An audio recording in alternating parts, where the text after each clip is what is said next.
Do you remember back to your first game at all? I do, yes. I can remember my first game very well. So it was against the Adelaide Crows at the Wacker.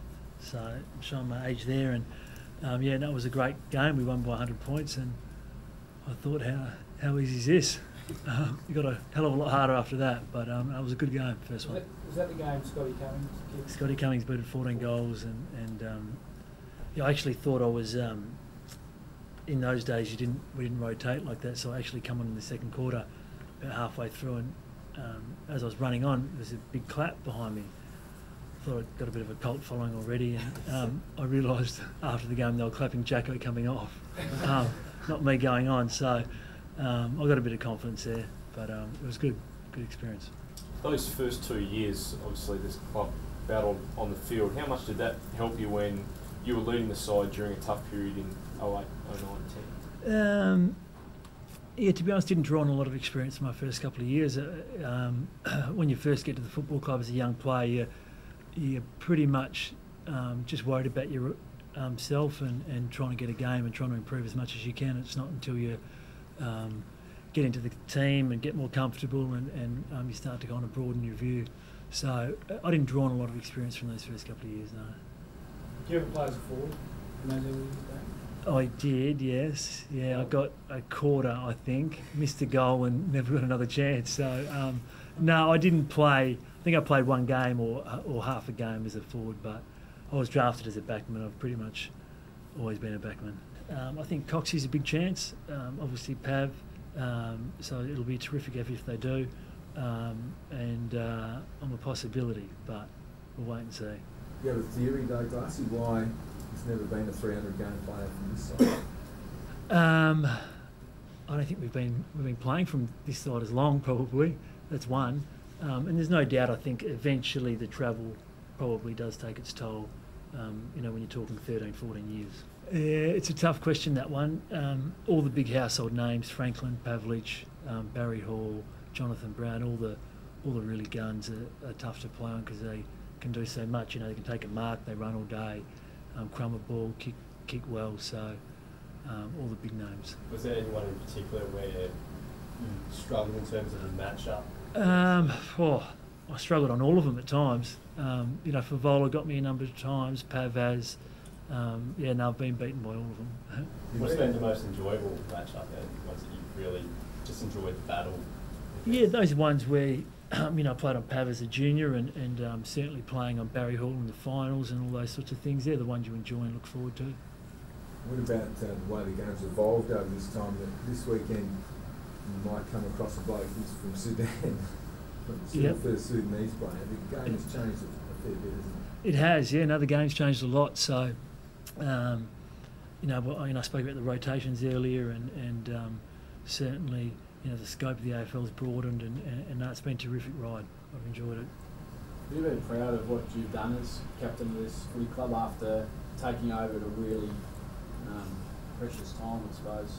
I've been proud of the whole football club and everyone involved. I thought it was a great effort, and I thought it started from the top through that crisis with Barnabar and Woosha and Nizzy, and I've been proud of the whole club. How much did you take on your shoulders though to help turn it around? Because a lot of your teammates say that you were the one that was a huge force in turning things around. Oh, it takes a club-wide effort. It took everyone, and like I said, it started right from the top with the administration and the board, and it went right down from a commitment from every player.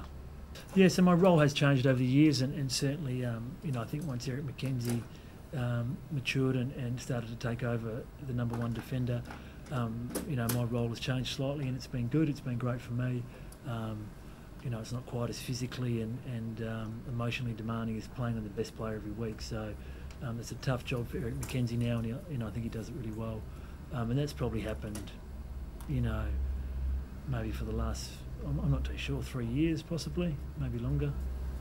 Do you lead differently to the way you did when you first became captain? You seem to be a captain who led through actions rather than words at the start. Is that the way you were and the way you still are, or have you changed a little bit? I think everyone has to lead through actions, but you can certainly back that up with words if you want. But I think it's hard to know. But I would assume and I hope I've grown as a leader, and a person since when I started, 5, 6 years ago. How long now, Stuxy? Yeah, 07. So, After the 07 season. So. yeah, hopefully I've improved.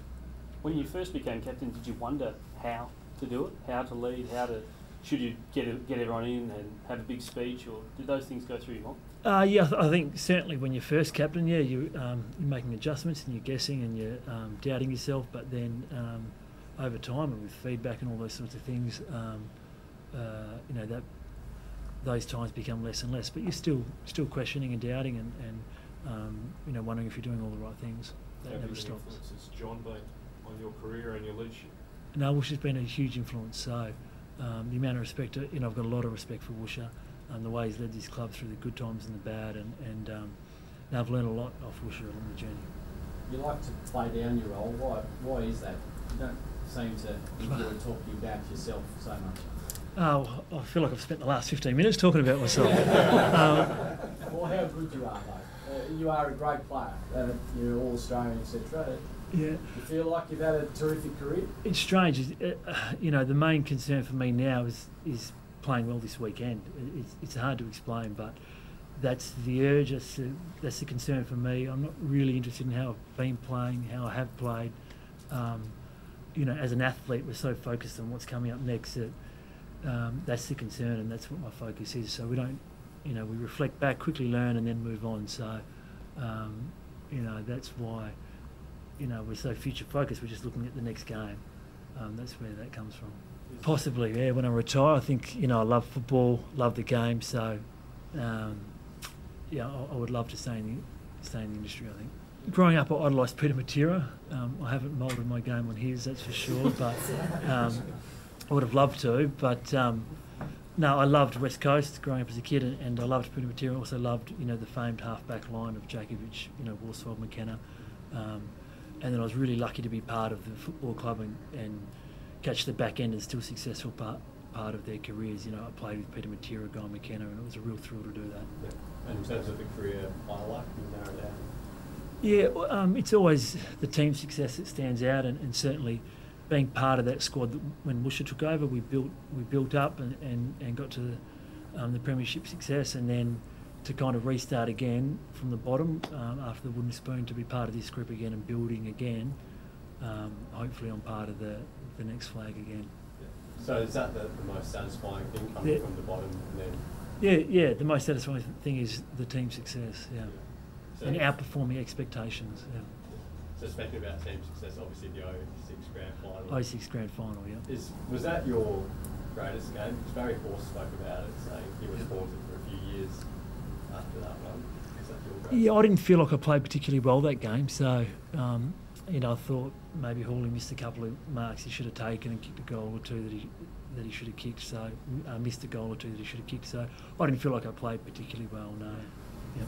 Darren, it's fair to say the kicking style is homemade. Yeah. Who helped you make it? The old man. I used to drop the ball with two hands, and I had to readjust when I was about 16 or 17, and I didn't realise until watching the old man kick with my little nephew, and I saw him dropping the ball with two hands. So as a kid, I must have just copied the old man, and I've had to work pretty hard on my kicking throughout my career.